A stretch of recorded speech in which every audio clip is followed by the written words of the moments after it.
Right. Hello, my name's Coach Hoskey, also known as Coach Kevin, Coach K, one of Shreveport's coaches, AAU coaches, also coaching the school. You tuned in to Leak Lens. Let's talk a little bit.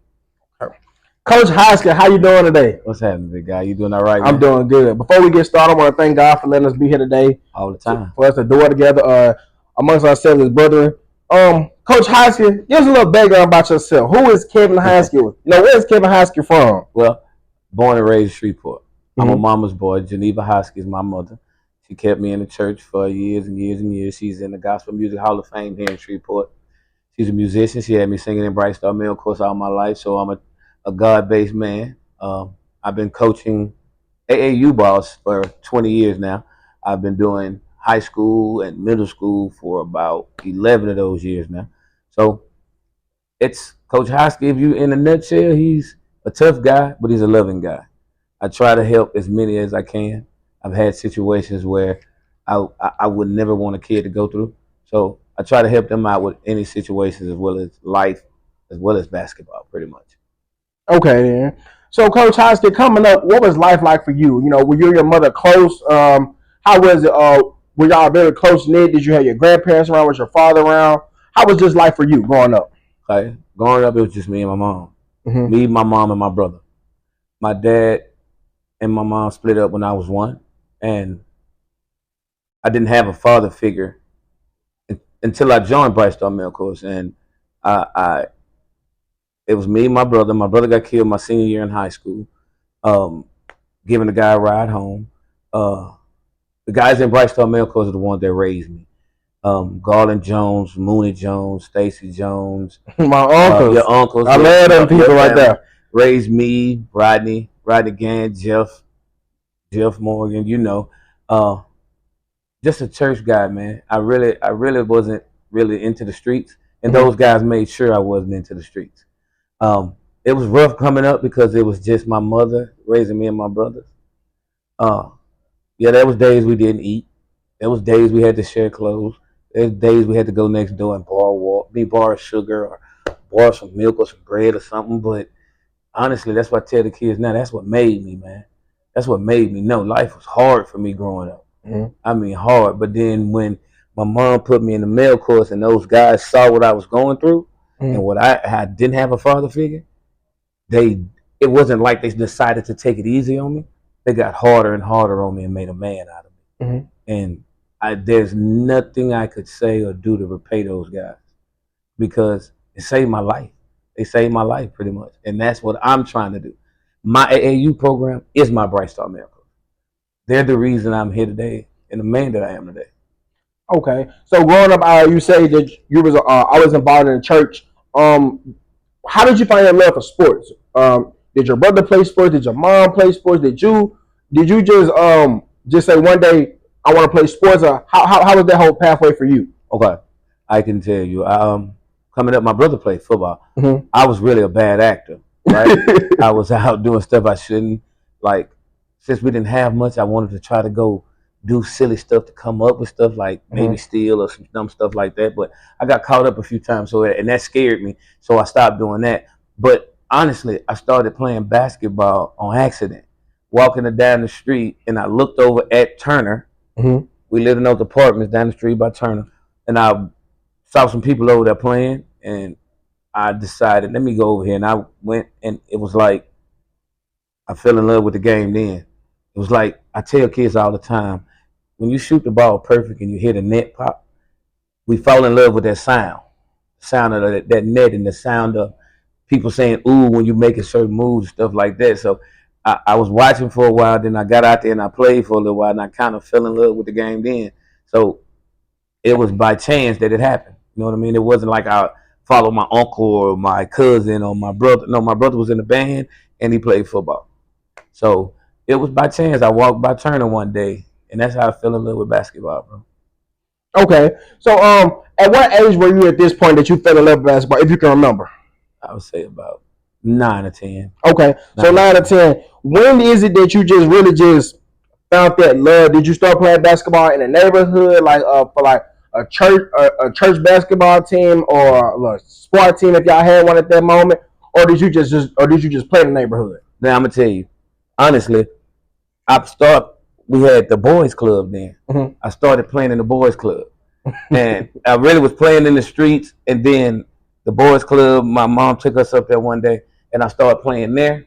And I played on the team there for like 2 or 3 years. But I'd never played in school because I was a bad actor, like I said. Mm-hmm. My grades were up, down, up, down. I decided to change my life February 10th, 1992. And I was a senior in high school. That's when I changed my life because that's the day my brother was killed.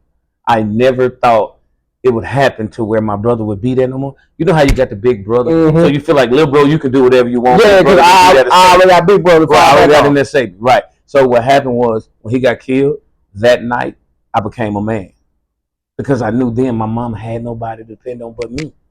So it was like at 17, okay, God said, okay, I'm gonna put the weight of the world on your shoulders, and I'm gonna see how you handle it. And I called some of the guys in the mail course.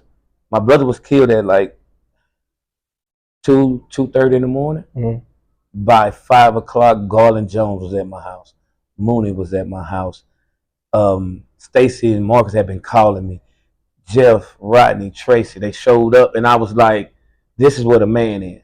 He's there for his brother in the time of need. He's there for his family. A man don't go out and do foolishness just to be doing it.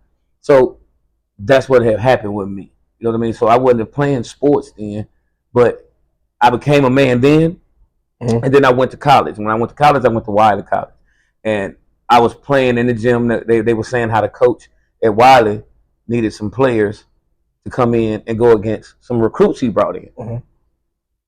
I went in. I ended up walking on. But a few months later, my wife, who was my girl then, called me and told me she was pregnant. Okay, then. Now let's backtrack a little bit. Let's go a little back. Mm-hmm. I appreciate that. So, Coach Hoskey, what high school did you go to? One and only Huntington High School. Is there another high school? Oh, my bad. 6801, brother. 6801, class of 92. So, as you can see now and then, what was the culture like for you in high school in 1992? Okay. Like Huntington as a whole, and to like now, as you know, is we got one of the biggest black high schools in Louisiana. Now, I'm gonna be honest. Then at Huntington, there was a few things you can get into. We had gangs, we had fraternities in high school, we had sororities, like we had little cliques, little groups that you can get into. But then we took more pride in school, in Huntington, you know what I mean, or in Shreve, or at Green Oaks, whatever, in our bands and pep rallies and stuff. We enjoyed those days. Now kids, it's like kids hurry up and get out of school. I'm ready to go home. Well, we wanted to be at school because good things happen. Yeah. When we was at the pep rallies, we wanted to see the drum line perform. We wanted to see who our football team run out or the basketball team run out. And then it was like we had bad times with the gangbanging because that's when Colors and all of that was out. Movies. South Central. Yeah, all that type stuff. But we enjoyed school there, man. We enjoyed being at school because we wasn't trying to be grown too fast. Yeah. You know what I mean? So, you know how. So you graduate high school, you end up going to Wiley, you walk on at Wiley, then you say you got the call that you're gonna have your first child. What's your whole thought process at this moment? And who do you tell first? Do you tell your mom? Do you tell your brothers? Like, how did you go about doing all this? Okay. When she first told me she was pregnant, my heart dropped. So I didn't call anybody for about 2-3 hours. I sat in my dorm, and I think the first person I told was my roommate. His name was JK at the time. Excuse me. It was JK at the time. But the thing about it was,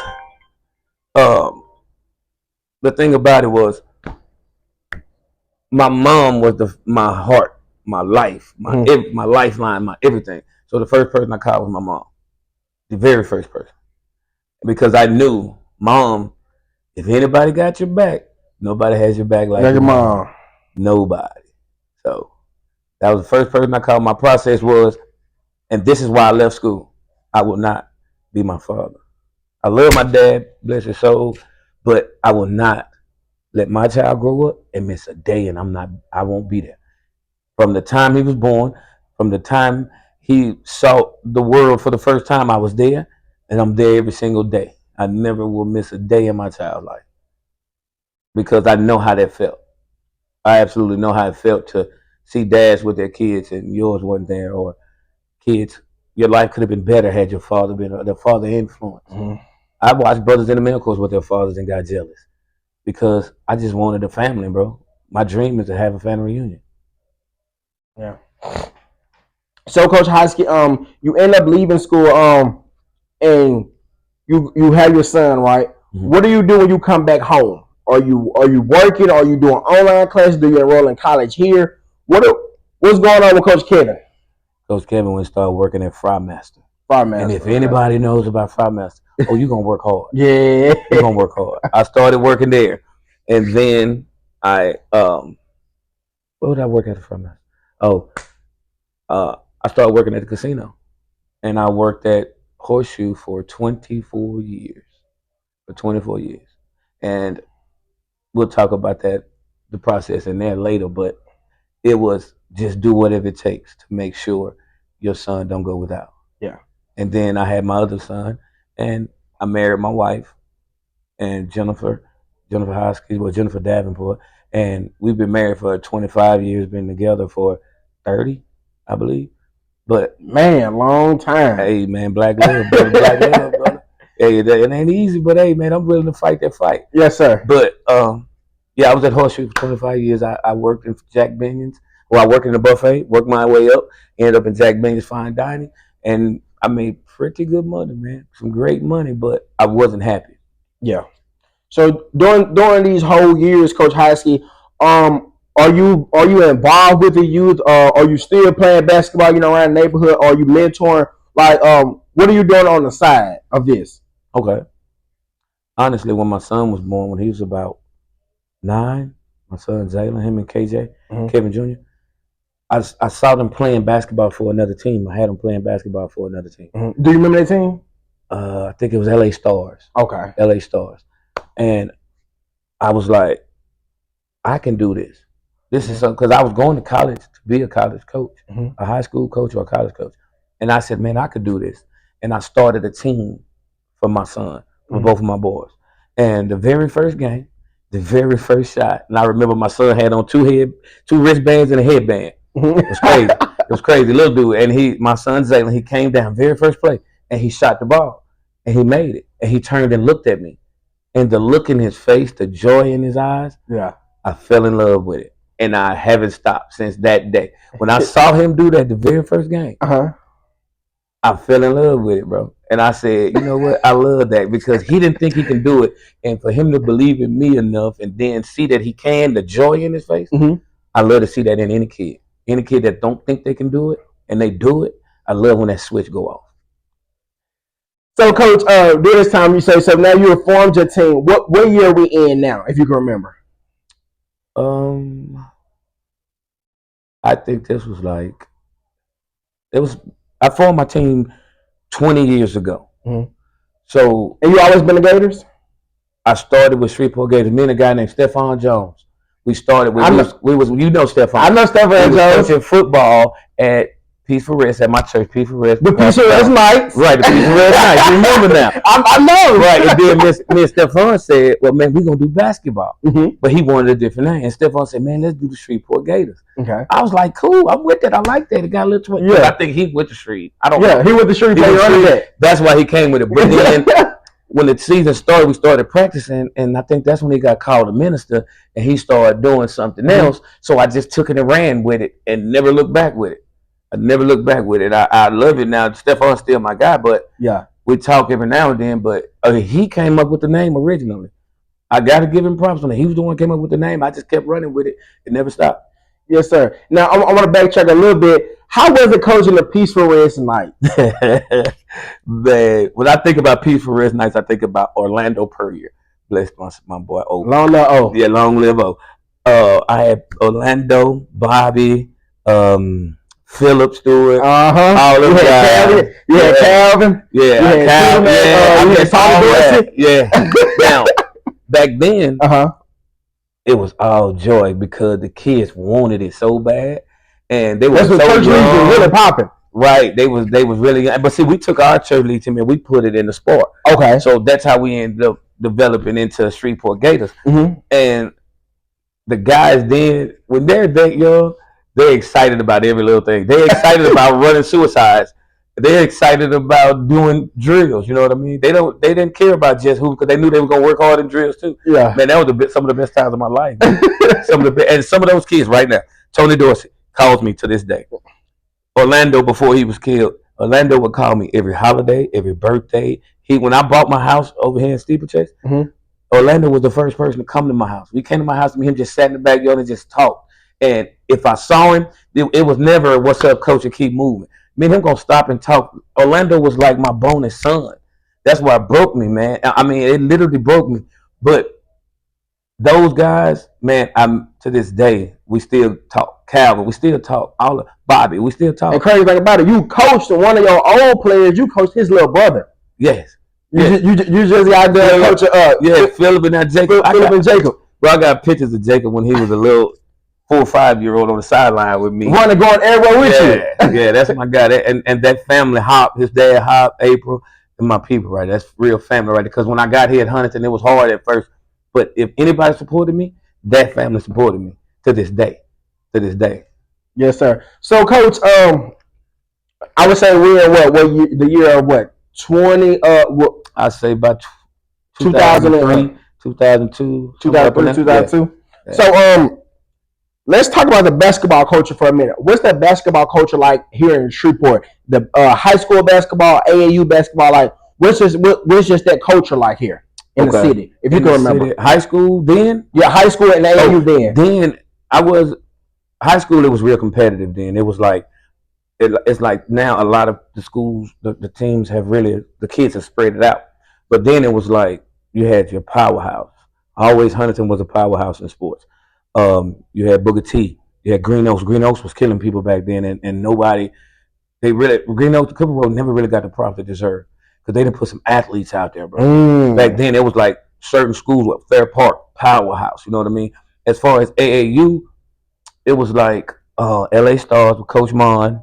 Express is always, and I mean, I'd say for 30, 40 years, Express has been my Achilles heel for years. They were my Achilles heels for years, and Coach Marlon would tell you, me and him used to battle it out, but then we'll chop it up about it later. We go hoop later.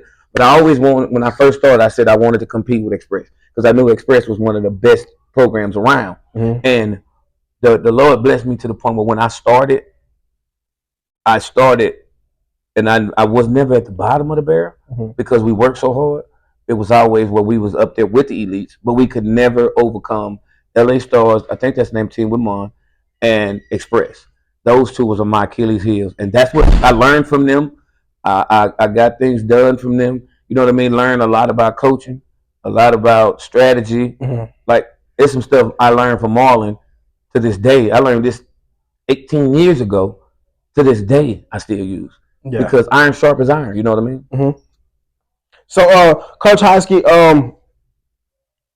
fast forwarding, when does Shreveport Gators? When do you really just take off with Shreveport Gators? Like when did you get that piece of or have that moment like, man, this real, we really here? Do you remember what year that was for you? 2006. I think 2006. My first trip to Dallas. I went to a primetime tournament because Marlon had told me, bro, you gotta get them boys on the road. So I took 18 kids to a tournament, right, on one team. Not thinking. I'm thinking it's like the sport. Everybody get to play, all of that. Man, we got on the road and, bro, got my butt kicked by 40, 50 every game. Every game, right? But my boys was like, Coach, we needed this. We came home, went back to work. Went back down there. Do you remember who you had on that team then? Oh, I had Bobby, Armstrong, Tony, Dorsey. I had... So these guys been with you forever. Bro. Since they... Man, if I tell you some of the stories and some of the stuff they boys put me through, okay, my first true point guard, and it's gonna touch some people if they see this. You know Kobe? They call him Cocaine Kobe or Blue Benji Kobe. Yeah, that was my first point guard. And to this day, I remember riding on the van, and he looked at me. He told the boy, "Hey man, y'all shut up, Coach talking." because he just loved to hear me talk. And he would soak up anything you told. That boy was a sponge, man. He soaked up everything you told him. That was my point guard, man. Long live Kobe, man. That was my guy, man. I love that boy. That was my guy. Man, that's crazy. That's good to know. That's like when you talk off camera, hidden history that we don't know about. Right, it's the hidden history that we need. Right. So, Coach, 2006 and just going on. Do you start adding on different teams, such as like age groups, or do you just stay with this one team? Okay. I'm glad you said that, because that way I can give this lady props. I started with at one team the first year, Shreveport Gators.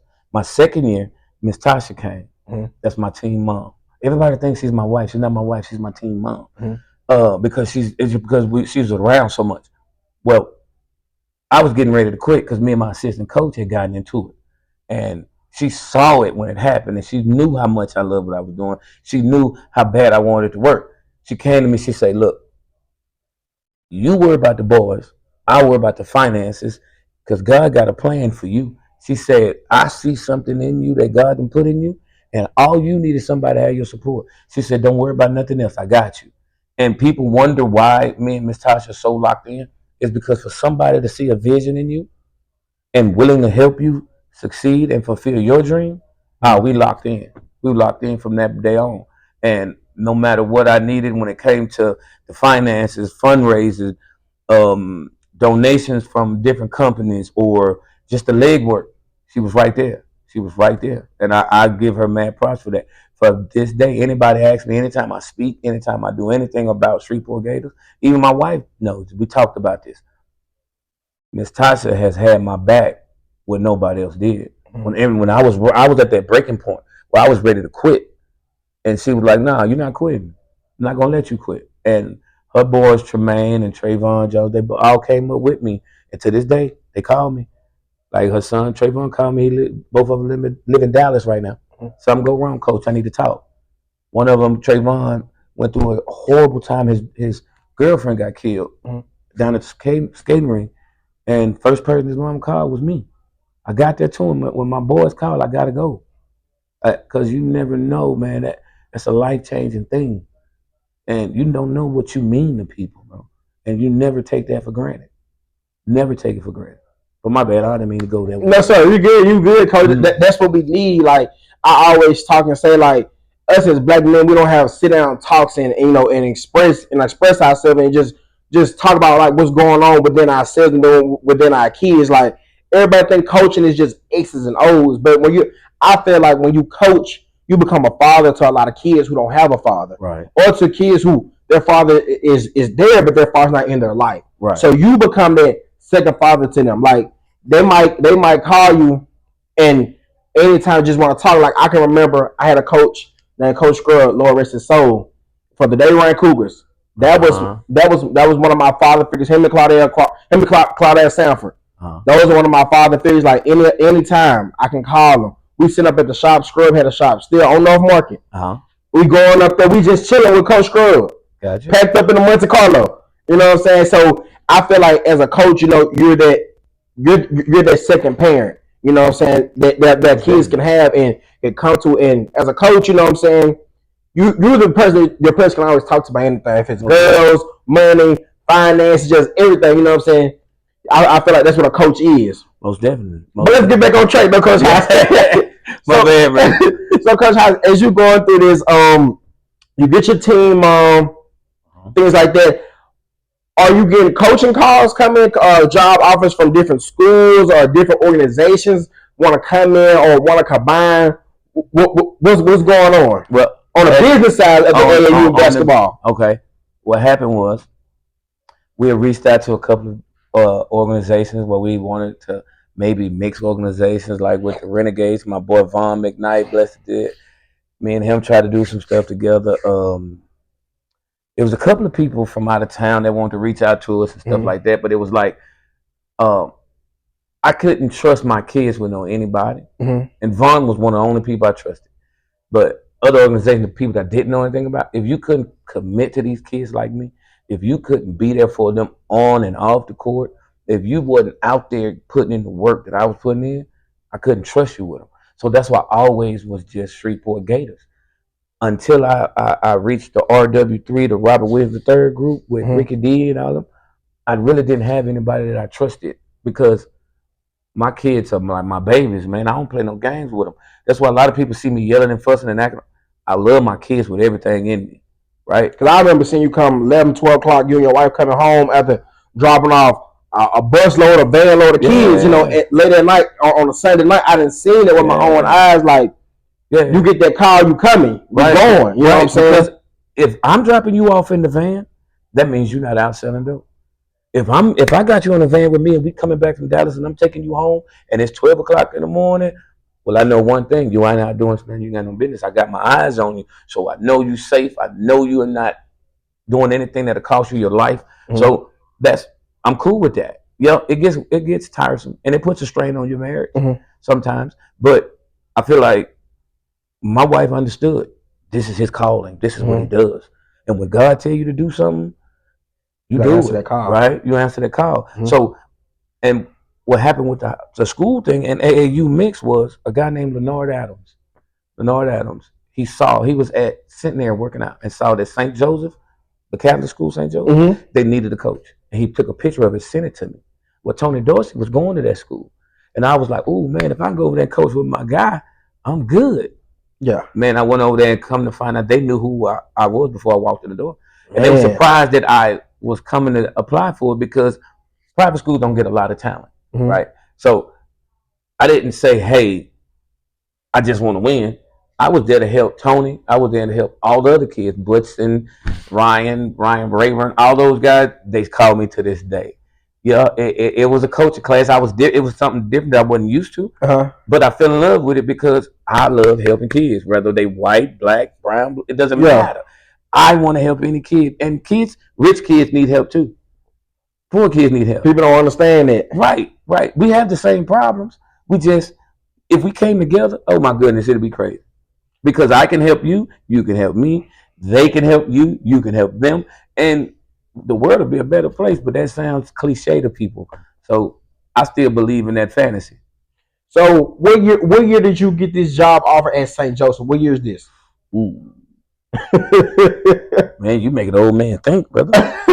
Well, I've been at Huntington. This is my third year at Huntington.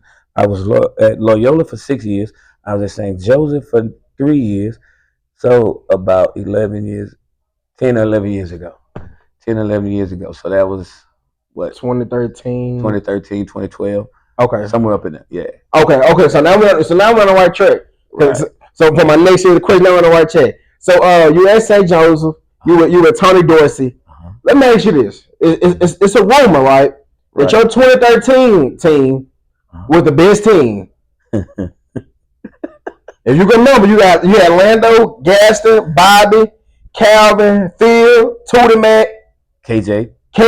So what? Why is it that 2013 team was so special, or they say that they were so special? Because I ain't gonna say, Coach, you had a lot. That's a lot of. From three names I said, Tony Dorsey, Phillip, and Tootie Mac. Yeah, them some elite names. Come on now. I'm gonna tell you, that team. You had my team with Anthony Taylor Jr., AJ. We had Devin, JoJo, Chase, all them. Those two teams think they're the best teams I ever had, right? Yeah. And this is my way of putting it. AJ and them team was dogs. Yeah. Tony Dorsey, Tootie Mac, Phillip, KJ, all them, they were wolves. Wolves eat dogs, bro. I'm sorry. Them boys had I love y'all, all my boys. But them wolves had a different little you don't work saying that. The 2013. You put me on the bad spot, bro. But I'm going to say, wolves and dogs, bro. I'll take my dog, but them wolves, man, oh my goodness, man. Them boys was something serious. What type of flair or swagger of play was that? Because around 2013, this is where you start getting that swagger in basketball. Right. You start getting that different style of play. Right. So what type of swagger were your Wolves playing with? Okay. Locking up. Bobby used to hate that I didn't start him, right? But then when he started, it was like Bobby would go out there to prove a point to me. And he would prove a point. Why? You don't want to run the play for me? I'm going to go steal it every chance I get and go lay it up. And Tony would be right there with him. If you don't play defense, you know Tony Dorsey going to go off. Oh, if you don't play defense, I'm on you, right? So that team had a lock you down type mentality. AJ and them had that I'm gonna outscore you mentality. Now they played defense. Don't get it twisted because you can't play for me if you don't play defense. But they outscored you. Tony and them outscored you and they clamped you down. They weren't trying to let you. If you scored, they were mad. If you got over 10, 15 points, they mad. And I'm like, bro, you can't hold the team to 10 points in 40 minutes of play. We don't care, coach. They locking up. And I mean, Tony was a different kind of leader. Tony was a leader where he led by example, but he didn't sugarcoat anything. He said it just how he felt it. If you were in practice, you was playing around, he going off. If AJ was in practice, AJ kind of let it slide. You know what I'm saying? He was the more carefree guy, but AJ was a monster. Everybody know that. But he was a different kind of leader. Two different kind of leaders, two different styles. Toughness, flair. AJ and them had more flair. Tony and them didn't. It wasn't pretty. It was we gonna do whatever it takes to win. AJ and them is like we gonna look good while we beat you. You know what I mean? So Tony Dawson was like that old fat part. Yeah. Tony Dawson ain't played no game, and to this day he don't play no game. He's trying to go overseas right now. My guy, if you see him right now, if you see him work out, don't work out with him if you're not serious. Because that guy, to this day, man, he takes life serious. Because he know where he could have been. He know how his life could have ended up. But he said no. And now he's living in Dallas doing real good, bro. And I love that kid, man. He's like people used to think he was my son. But he wasn't my son. I wish he was. I wish he was because I'm proud of him. I'm proud of the things he's overcome a lot. He's overcome a lot. You know what I'm saying? Growing up right up the street from Hattie Perry, boy, you see a lot of stuff as a kid you shouldn't see. You know what I mean? So we good, bro. He's good. So, Coach, on the 2013 year, your boys are in the 8th grade to become freshmen in high school. So, how was that seeing your boys turn into men? Now they're finna go make their own. Now they're finna go make their own mark. Tony's going here. Phil's going here. Calvin's going here. Tootie Mac is going here. Gaston's going here. KJ's going here. How was that whole mark for you? Hard. And did you try to keep them all together to go to one school? No, I knew I couldn't on that part because I knew it was illegal, and I also knew that if they were living in different demographics, they were living in different areas. Yeah. So it was hard to bring them all together. But we always had that nucleus to where no matter where we go, no matter how much we separate, come March, April, it's our time. They coming back. Now we kept up with each other. And it's every year until they graduate? Every year until their junior year. Okay. But it was no matter what, we coming back together. And we gonna have each other back. If Tootie Mac was having a hard time, Tony's there. Philip having a hard time, he's there. I'm gonna be there no matter. You gotta deal with Coach Hoskey no matter what. So it was like we did our own thing, but we still family. Period. It's always been that in my organization. Always. So you go on, you still at St. Joseph and you're coaching. What's that experience like? And what was just that whole because now you're there with Tony every day. So now you're there with him during the school year and then in the summer. How was their relationship for y'all? It was rocky sometimes because he dealt with me at school. Because when he got to Loyola, the year after he got there, I ended up coming to Loyola. Well, it's hard to deal with somebody that's constantly disciplining you, constantly on you. If they have a problem with you in class, he show up. You have a problem in practice, he there. If mama have a problem, she call Coach Hoskey, he coming. It's hard to deal with that when you're young because you don't recognize what real love is when you're young. Yeah. Once you realize that, I'm tired of him. Yeah. Once you realize that discipline is love, and I think it was about his senior year, we bumped heads real bad. But then once he went off to college, he called me, man, Coach, I couldn't thank you enough for what you've done for me. And to this day, I remember one time there was a coach at Wiseman. He coaches at Wiseman now. He was talking bad about me to my kids. Saying, y'all got a really good team, but y'all don't have a good coach. Tony Dorsey, to this day, and I think he was in the 8th grade when he said this.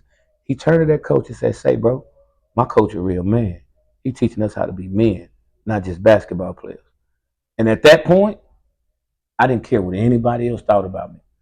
When my kid, Tony Dorsey, see this, him, Orlando, stood up for me. I didn't care about winning no more. I didn't care about what nobody thought. I thought I'm doing exactly what God. You the one now. Yeah, I'm the man now. I was on cloud nine now because one thing about it, you win state, you win AAU tournaments, you win nationals, all that fades, but the impact you make on a kid's life never fades. It stays there forever. So, Coach, you leave St. Joseph. Tony's already in Loyola. Now you go over to Loyola, right? What's that whole experience? Leaving one private school, going to another private school. Now you're coaching. Now you're coaching at another level. Now you're coaching high school ball.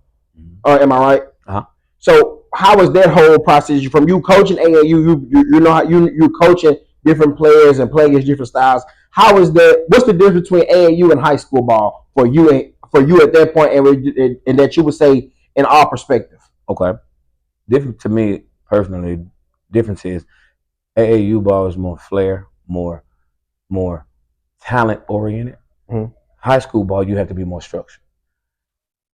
AAU, you're displaying how good you are, how well you can score the ball, how fast you can run, how high you can jump, all of that. Well, in high school, you have teams that are scheming. They watch film. They try to run certain defenses against you or run certain offenses against you. So you have to be more structured. You have to think the game more. Well, going from AAU to Loyola or to high school, it was scary. Because I was like, man, I don't know if I'm ready for this. I don't know if I could do this. I'm real talk. I'm just being a man. I'm questioning myself. Ben Schoenfarber, he was the assistant coach at Loyola then. He became the head coach like my second or third year. But that guy was like, bro, I got you. He's younger than me. He's about almost 20 years younger than me, maybe 20 years younger than me. But I learned so much from him because it was like sometimes you got to take yourself out of your element, out of the box, to really learn who you really are, right?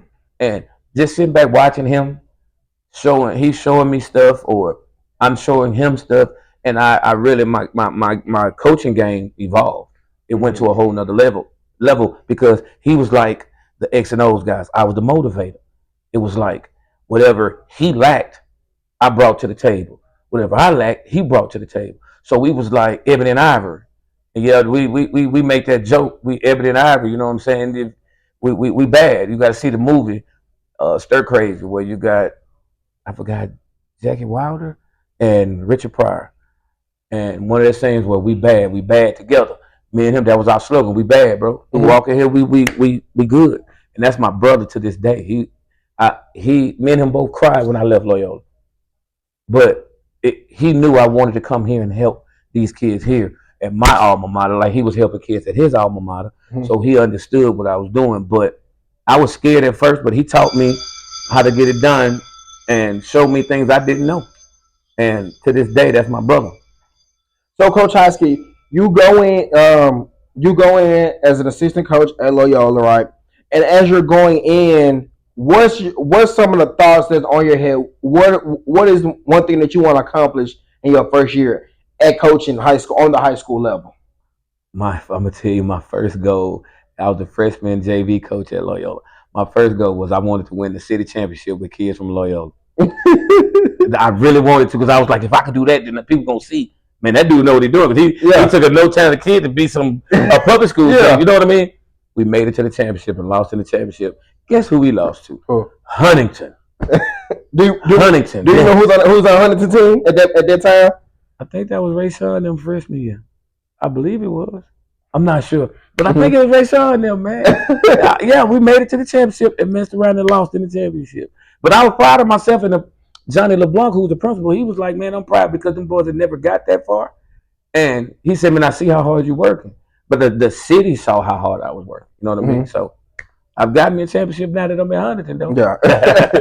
So you done coach Tony Dorsey. After Tony leaves, you bring in another flair. I'm talking about flat out, lights out shooter. They might not want to admit it, but we can say we didn't see him shoot people lights out by himself. He can shoot from anywhere on the court. He came from Wanda Hill. Now he's under you, and he played AAU for you. Now you got AJ Taylor over there. How was that for you? One of your boys leave, but you got another one of your boys coming into that same role or that true point guard role. How was that for you? Man, when I talk about AJ, I damn near get emotional. AJ was like my son, bro. He was actually my son's little brother, right? Mm-hmm. Well, AJ was like he was that kid. You know how a kid could have a way he act, way he smiled, the way he talked. Yeah. It was infectious. Where he was cool to be around, even when you're an adult. AJ was like my dog. Mm-hmm. And one thing about Coach Hoskey, he's always had that Nick that I wanted to pull for the underdog. Mm-hmm. I wanted the little guy to succeed because I had a little man complex too. AJ has literally beat teams by himself. He's literally just taking over games. Because when he's no total, what, 5'8", 5'9"? Man, if that tall little bitty dude, he's about that height now because he done grew a little bit. But my guy, when I watched him, like I would literally look at him in the game and I said, "Hey man, it's AJ Taylor time," and this dude would literally come to the sidelines and say, "Coach, I'm gonna go get you the ball right now. I need the ball right now," because I always tell him, "Man, I'm hungry. Let's eat. Get me the ball. Let's eat." Yeah. Man, Coach, I'm gonna go get it right now. I said, "Boy, you ain't gonna get that ball." Boom, boom, boom. Next thing you know, he got 3 steals in a row. I mean, literally. I mean, he'd be like, "Coach, I'm gonna make them turn the ball over right now," and he do it. And the little dude just leaving my heart, man. That was my boy, man. That's my guy. How was that you seeing him? Because I remember I came again. I didn't see him shoot lights out. Like he going on a cold street. You tell him to turn up, and AJ he's shooting from anywhere on the court. So how was that? How was that for you? You seeing that, and now you've made Loyola somewhat known for basketball because now because now at this point you get more kids coming in. Well, Loyola they was pretty good before I got there. It's just we added a little more talent and it helped him. But AJ, it was like he had a God given talent that just was. You just enjoy watching him because he was always the smallest. He would take shots and you'd be like, "Man, he gonna miss that." And next thing you know, he's making it and he's getting trapped by 6'5", 6'3" guys, and he's 5 foot nothing, and he's beating a trap by himself. And you like, that's really not good, but oh my goodness, how can you stop it? You know what I mean? So it was times where I had to get out of my coaching head and just let him go. Even Coach Sean Farber, being over at Loyola, we both thought, man, you can't keep him on the chain. You got to let him go. He's like a pit bull. You got to take him off the chain and just let him go. Let him do what he do. You know what I mean? Because it would amaze you what he does, right? And to this day, if he come up here and play ball, he still got it. He still got it. And it was like, I miss coaching that guy because he was just the dude that you enjoy watching play. I just wish he was about 7, 8 inches taller. So, Coach, your time at Loyola, what are some lessons or life lessons, things you just learned at Loyola that still stuck with you today, or that still sticks with you today? Be who you are, no matter what. I'm gonna tell you why that is. At Loyola, they allowed me to be who I am.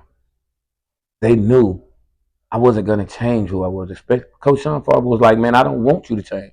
He was like, "Bro, the kids love you for the way you talk to them, the way you treat them, your passion, your heart." And he used to always say to the parents, because there were times people didn't get me, so they would challenge me, right? And he would be like, "You gotta hear the message." He said, "You see him on the sideline, you see his demeanor where it looked like he's getting on your kid, he's yelling at his kid." He said, "Come over there and sit behind the bench and just hear what he's saying to your son and watch it bring tears to your eyes." He used to tell people that watch, when you hear what he's saying to them, you're going to be glad he's saying it to your child because he's able to say things to your child you may not be able to say because he looks like he's getting on them, but really he's building them up. He's building confidence in your child. He's telling your child to take confidence in yourself and believe that you can do whatever you want to do, period. Okay. So, Coach Hoskey, you been at Loyola you was at Loyola for what, 6 years? 6 years, yeah. So you did you know that you was gonna leave Loyola? No. So how did it come about when you got that call to come to Huntington? Okay. And how did that whole process happen? 3 years before I came to Loyola, Dr. Mitchell had talked about me coming to Huntington. And I had told him, man, I can't leave the kids that I promised I was going to be there. Well, a few years later, 3 years later, me and Coach Sean Farber was talking, and I felt like it was that time for me to help my people, my school, my alma mater, public school, predominantly black school, because I felt like they needed me because of what people were saying I brought to the table. My ability to motivate, my ability to storytell, my ability to encourage, my ability to tell my story and get it out, truly get it out the mud without going the wrong route. And people was like, man, those kids at Huntington need you.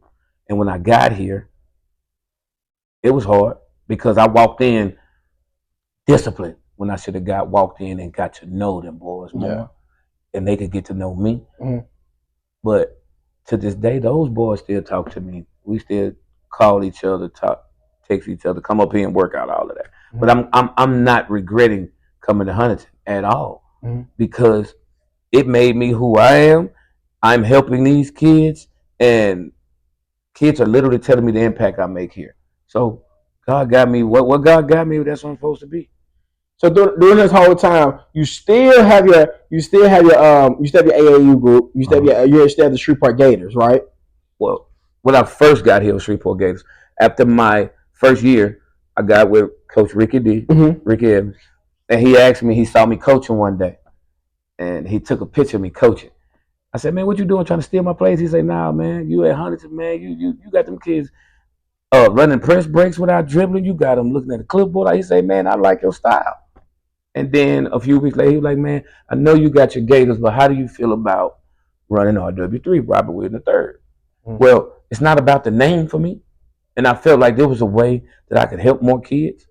And that's how I ended up doing RW3 and Shreveport Gators. Shreveport Gators will always be there because it's my heart. It's here. Yeah. But RW3, Robert has really helped these kids even more. Financially, he's been there for them. He's had them at camps, got them more exposure than they would have gotten before. So it's really, I feel like that's another step in my process to where God took me from here to here, and Ricky D, and Robert helped me with that. Now, during the whole process of you at Loyola, you had another special player. She ended up now she coaches. How did that all come about? Tiffany Sahara. I be messing her name up, and I love her to death. She know this. Well, Tiffany played for me. She came to me when she was in 8th grade. I saw her playing against my team, and I was like, "Girl," I could see she walked in. She had her head down. She wasn't talking. She wore glasses then. She was like trying not to get noticed. And I watched her shoot. I was like, "Man, that girl can shoot the ball." Well, I told her sister Sarah the year before that I wanted her sister to play for me. Well, she came and I jumped on her quick. "Look here, man. You're going to stop walking in here like you're scared. You're going to stop walking in here like you're not a shooter. You're a killer on this court, man. You got to believe that." And you know how a butterfly goes in its cocoon and then it comes out. Then caterpillar comes out of butterfly. It was like I could see the growth in her. And it was like some games I made her cry. She never quit. Then she started believing in herself and then believing in herself. And now people see me and her together and they don't, you know how people give you weird looks? I'm like, this is my player. She played for me since 8th grade. Now she's a student at LSUS. She was at ULM. Now she's back home coaching, giving back to the kids. She's coaching at Loyola now. She's coaching with my RW3 team. She's starting the girls team. That shows you the impact that this old bald head man that made on life. And now she wants to help kids. What's wrong with that? Absolutely nothing. That's my heart. That's my dude. That's my shooter. That's my shooter right there, man. Yes, sir. So, Coach, at this point, I would give you the moniker like one of the godfathers of AAU basketball for Shreveport, because I could just name a lot of players that you had who people they'll say they play basketball like Jamar. He came here to Huntington, played football. You know what I'm saying? You had Marseille, one of the coldest barbers in the city, before he was fatally killed. You know, so you have players like that. So it's like, golly, like, you know, you done touch so many players that came through this organization. It'll blow people's minds how many lives that you done touch. What's the whole, when you come back to Huntington, as I asked you before, what had changed from when you was here to now? Like culture-wise. Okay, culture-wise. Because I remember talking when you had at the Bird Huntington game. Right. I remember you was talking about, I was like, ask you how you liked it. We won't get into that, but like, like I said, it was up and down. But the difference was The impact of social media, number one, because social media made people more selfish. It made people think it's about me and my highlights and my offers and all of that. It went from chase your dreams, but do it the right way to I gotta make it about me. I gotta make it about me. Right? And then it's like nowadays, kids' attention span is about as long as a TikTok video.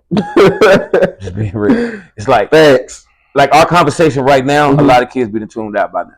So I've learned how to say what I need to say and say it quick because their attention span isn't going to last it's that so long. Short. Right, it's short. In order to keep them interested, you got to get on their level. Not saying be disrespectful or be childish, but what I'm saying is use terms that they can relate to. You have to talk to them how they would talk to they talk to their friends and their peers. Right. Use terms that they can relate to, and also explain to them. Discipline is love, bro. I do this because I love you. Because they also know coach gonna yell at me. He fuss. Man, coach come in the door tripping. And then if you hungry, man, coach got you. You need a ride home, coach got you. You need a haircut, I got you. You know what I mean? Yeah. As long as you do the right things, I'm gonna always be there for you. And today it's like people could see that in me earlier, but now it's kind of you gotta show and tell the kids now. You gotta prove it to them. Yeah. You know what I mean? It ain't about just words. You gotta prove it. You gotta prove it. So, Coach Hoskey, you come in Huntington what year? I came to Huntington 3 years ago. Okay. So, well, not last year, but the year before. This is my third year. Okay, so we would say 23. 23. Okay. Yeah. So that 20. So you coming into that 23 class, right? That's I would say probably one of the nicest classes we've seen come through Shreveport. A lot of D1 talent on that class. Coach Hoskey, what's some of the things that you learned from coaching that class that was different from your previous classes of coaching at Loyola, coming from private to public? All right. I walked in the door being me, and it ruffled some feathers, right? Because I forgot they didn't know me, and that's on me. Yeah, it's not on them. That's not on the kids. That's on me. They didn't know me, so I should have took a little more time to let them get to know me. Yeah. But they had one of these. They had a senior group that had been kicking butt. They had just already made the top 28 before Devin was killed.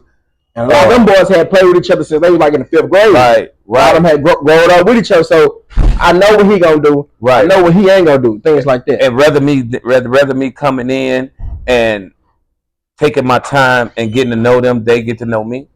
I came in trying to pretty much impose my values on them. And that caused us to bump heads at the beginning.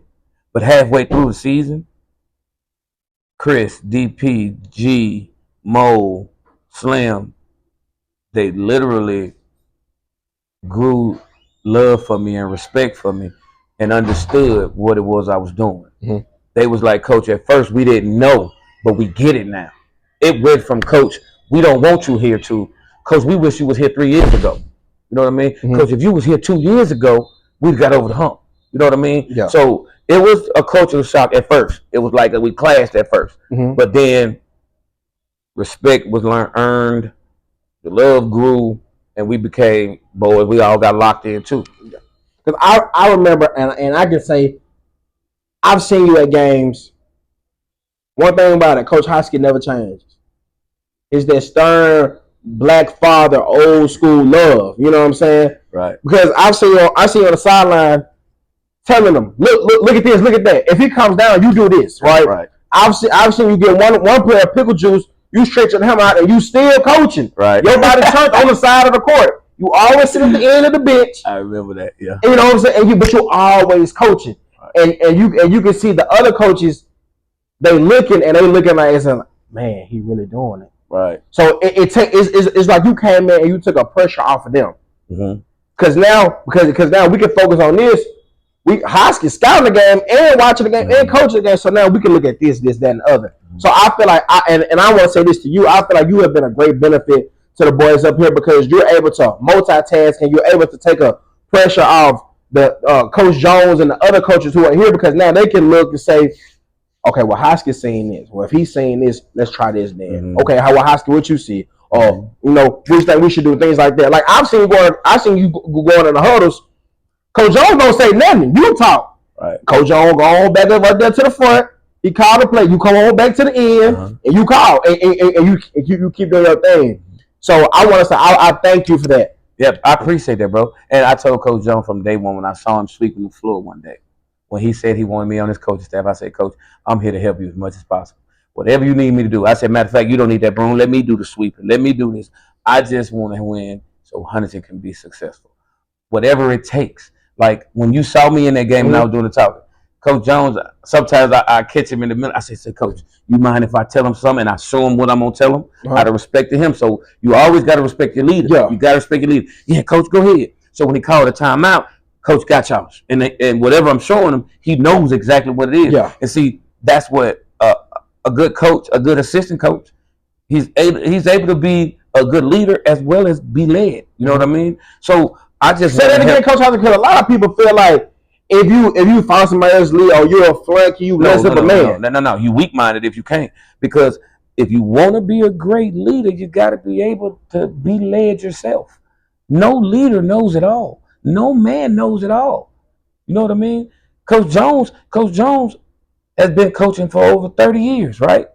Coach Jones to this day is learning stuff just like I'm learning under him. Coach Jones has shown me stuff and he's asked me my opinion and I'm like, wow, I'm actually a part. You know what I mean? I feel like I'm blessed to be a part of this. Yeah. So every day I come in here, the reason I act the way I act, because I feel blessed to be here, bro. Huntington is a winning program, has been a winning program for years, bro.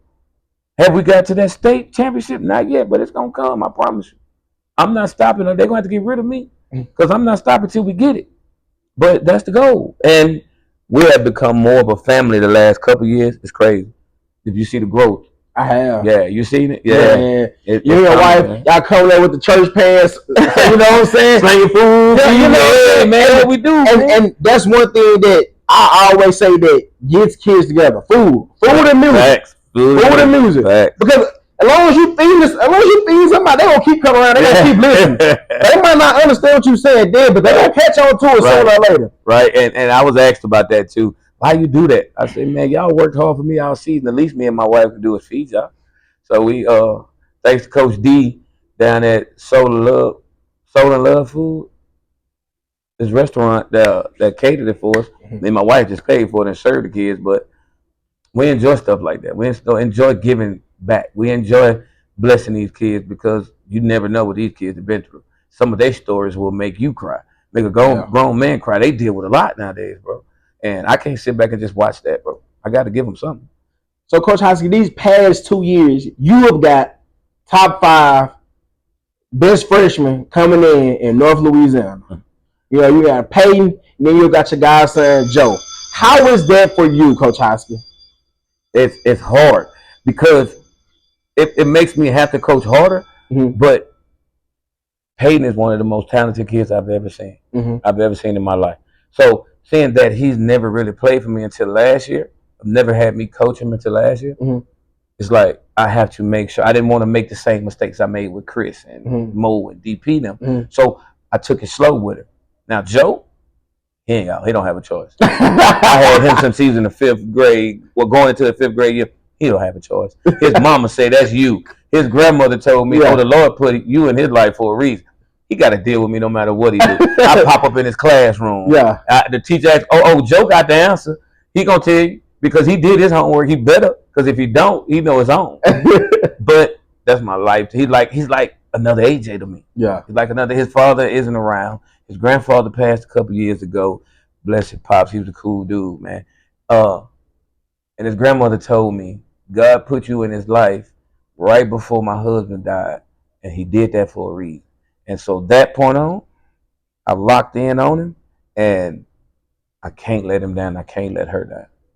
What type of pressure does that put on you, though, Coach Hoskey? Because you hear the outside noise, and Shreveport is a small city. People think it's big, but once you're really from around here, everybody know everybody. So what type of pressure does that put on you? Because they come from a powerhouse middle school, Uri Drive, you know what I'm saying? And then they have the hype around their name, and they have lived up to the hype.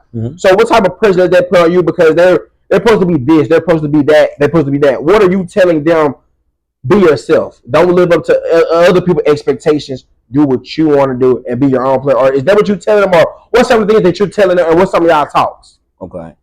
First of all, Shreveport can't put pressure on me. The pressure I put on myself, Shreveport couldn't add more than that. You know what I mean? Because I'm hard on myself. I'm hard on even the pressure that the city put on them as players. Right. And like I told Peyton just out, I say, man, you got so much weight on your shoulders, it's crazy. I said, but you built for this. Yeah. You built for this. You and your dad up at 5 o'clock in the morning. Your mom doing all your social media, making sure you straight. I said, you built for this and you got a hell of a support system. I said, so yeah, all eyes on you, but you gonna get it done because you built for this, bro. You built for this. You can handle it. You've been working for all your life. Same thing with Joe. And my thing is, like, Joe just got back from Florida. The whole time he's there at the camp, I'm calling, say, bro, you're not working hard enough. Say, bro, everybody walking. You walking too. You can't do what everybody else do. I'm not going to ease up. So what Shreveport throws on me, I'm built for that. Yeah. What Shreveport does to Peyton, he's built for that. Same thing with Joe. You can sit back and say, oh, well, he was winning before. He's going to win again. But he also knows that winning ain't everything. I'm a good man. I make straight A's. I'm going to be well educated, and I'm going to be successful in life. So that pressure that Shreveport put on me, oh man, that's easy. That part's easy. Because the pressure that Geneva, my mama, put on me, oh, I can handle this with no problem. Coach Hoskey, before we get out of here, I want to ask you a couple of things. What's one thing you can say to a child or a player coming up right now, playing basketball in the city and just really just anywhere? What's one thing that you would want to tell them and that you always tell your players? Stop watching highlight videos. No, they don't know real basketball. Right. Stop watching highlight videos because if you want to be successful, you got to be able to be willing to do by yourself what nobody wants to do. You got to work hard at diving on the floor, taking charges, rebounding, boxing out, assists, all of that. And highlights, they don't show that. You got to be willing to play defense. Highlights don't show that. You rarely see people showing highlights of their defense. I tell them all the time, stop watching them highlight videos, get in the gym, and do what you got to do by yourself. Yeah. Because it don't matter. You know people that don't like your videos too. Yeah. People will double tap your video and can't stand you. So who cares about how many likes you get? Because a lot of those likes aren't real likes. They're hate likes. So what you got to do is stop caring about that and lock in on your future. What you do is for your future. So it don't matter about likes. Stop posting everything you do, fellas. Because posting stuff is showing people what you're doing. It's easy for me to catch you if I know what you're doing. Just go work, bro. And don't care about likes. Just go work. Another thing I want to ask you too, how do you feel about the basketball culture now from when you was a kid? Like culture as in high school sports, middle school sports, AAU. What's the difference that you have seen? It's more about me and less about the team nowadays. Because from parents to the kids, it's more about, like, you got parents now that get mad at their kid though. Don't shoot the ball. I used to tell my kids, make the right play. Don't make the selfish play. Make the play that's best for the team, not what's best for you. But nowadays, it's more about what's best for me. It's about me. And I tell people, I'm God-led. So you show me in the Bible what God say, choose yourself first. Like when people say, oh, I'm going to love me before I love anybody else. I'm not telling you not to love yourself. Don't get that twisted. What I'm saying is, show me in the Bible what God say, well, I'm going to love myself before I love any of y'all. I'm going to take care of God before I take care of, that ain't how the Lord works. He didn't say, I'm going to make sure my son's straight before I take care of my kids, the rest of my family, my flock. No. You're supposed to love even if somebody don't love you. You're supposed to be good or you're supposed to try to help people even if they're not helping you. You don't help only when you benefit. You're supposed to be a good person, period. So that's the part about it. It's like all the fun of the game is they're slowly taking it because they're making it more about the individual and less about the team. And I love team basketball. It's beautiful to watch. Coach Hoskey, I want to thank you for giving me a piece of your time today. And man, I want to thank you for this amazing interview. I appreciate it, man. Thank you for having me, brother.